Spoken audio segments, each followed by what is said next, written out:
Hello, good morning, everyone. We will start the morning meeting. Uh, in US, on a month-on-month basis, the inflation has risen by 0.4% in September, compared to estimate of 0.3%.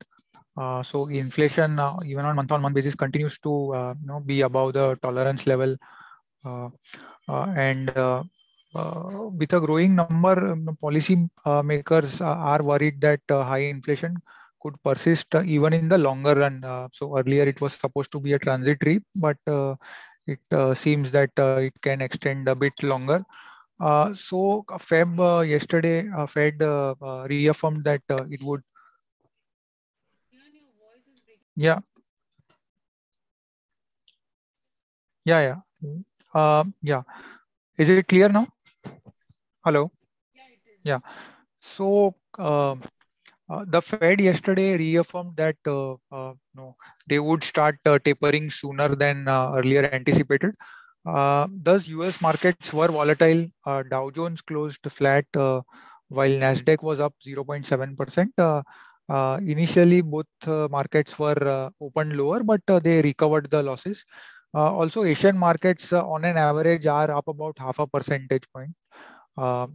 Expect a positive opening for India as well. The technical team can take over. Yeah.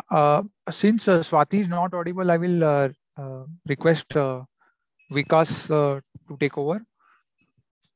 I don't think Vikas is here. He's just come. I'll just take over. Yeah, you can. Yeah, sure. Yeah. So, hi guys. Neerav here from the derivatives team. Overall, just like we had said yesterday, the open interest was low from the derivatives side, and because 18,000 was closed above yesterday, you saw a big rally which has come in. This rally has been, there from the last few days, but 18,000 level was a strong resistance on the upside. Now, with a close above the same, something has changed definitely.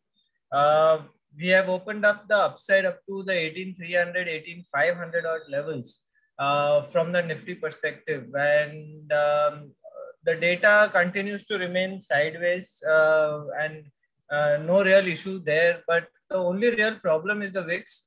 The VIX is high at 16 and a half, 16 odd levels. It shouldn't have been here at this point of time. With this high VIX, the risk continues to remain high. And that is one issue which we all will face going forward. So if Nifty does go down below 18,000 levels, our view is to exit positions. Until then, continue to hold with the stop loss of 18,000 levels. From the stock specific front, PSUs have been doing well. PSU metals are likely to continue to do well. I believe one should look to buy SAIL NMDC. They look terrific at this point of time. Also, telecom stocks look good. PSU banks yesterday did not perform, but I believe they will continue now the momentum of the last few days, which will take them higher. So one can look to buy PSU banks as well. That's it from my side. I'd like to ask Vikas or Swati to take over this. Yes, thank you, Neerav. Is it my voice audible now? Yes. Yes, okay. Thank you so much. Yesterday, we have seen a very good momentum into the Nifty as well as on a bank Nifty. Nifty was just trading, maintain a very positive closing above 18,150 levels, whereas the bank Nifty has just maintained a positive closing above 38,700 levels. I believe this rally is likely to be continued. Looking towards the global market, today we are likely to get a gap up opening and we like to witness some positive momentum during a day.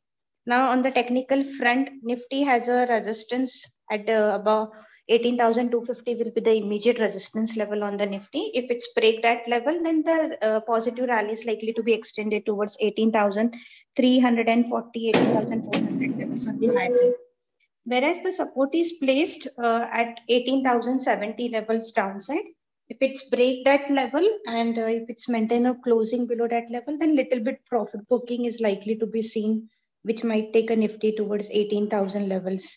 So 18,000 will act as a crucial support level, that is the psychological support level, 18,000 level. As long as Nifty sustains above that level, we are likely to witness some positive momentums towards 18,200 to 18,400. On the Bank Nifty front, for the today intraday purpose, the first resistance is placed at 39,000 levels. Any move above that level, we expect a positive momentum to be carried forward towards 39,340 to 39,400 levels. Whereas on a downside, 38,500 will be the immediate support level. Below that level, we are likely to witness profit booking, which might take a Bank Nifty towards 38,300 to 38,200 levels on the downsides. So these are the important support and resistance level, but the overall view on the Nifty and the Bank Nifty will remain a positive as long as it sustains above the mentioned support levels. Coming towards the Nifty Finance, 18,740 will be the immediate resistance level. Above that level, the rally is likely to be extended towards 18,850 to 18,900 levels. On the flip side, 18,550 will be the immediate support level. Any move above that level, below that level, we are likely to witness little bit profit booking, which might take a Nifty Finance towards 18,400 to 18,300 levels. So these are the important support and resistance level. Stock specific, as of now, Sequent really looks very good. From the last few weeks, we are witnessing a sell-off pressure, but somehow Sequent has just managed to maintain a strong support level at around 210 levels. And from there, we have witnessed a pullback rally. I believe it has a potential to reach up to 250 to 260 levels. So one can take a long position in Sequent for a target of a 250 with a stop loss of 210 levels.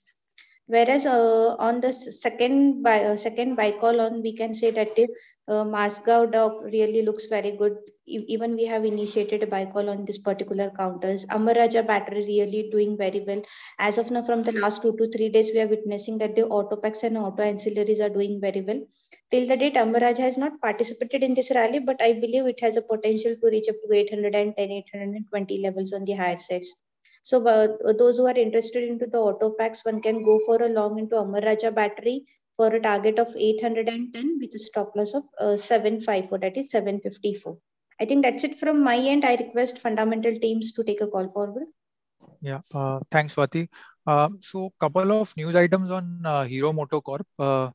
Company has tied up with Gilera Motors of Argentina to expand its distribution network in Argentina. And also, company announced that in order to tap the rural demand during the festive season, it has introduced new financing schemes via its own company, Hero FinCorp, specifically focusing on farmers who have seasonal cash flows.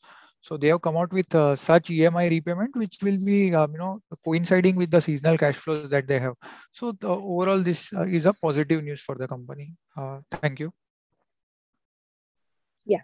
Good morning, everyone. Infosys has posted its numbers yesterday. The company has posted above expectation numbers for the quarter with revenue growth in CC terms Q on Q coming in at 6.3% versus expectation of 5.8%. Even EBIT margins has crossed expectations at and has come in at 23.4%. Management indicates demand environment is strong, and with this, management has increased the revenue growth guidance to 16.5% to 17.5% from previously 14 to 16%. Q3 being a seasonally soft quarter will see furloughs.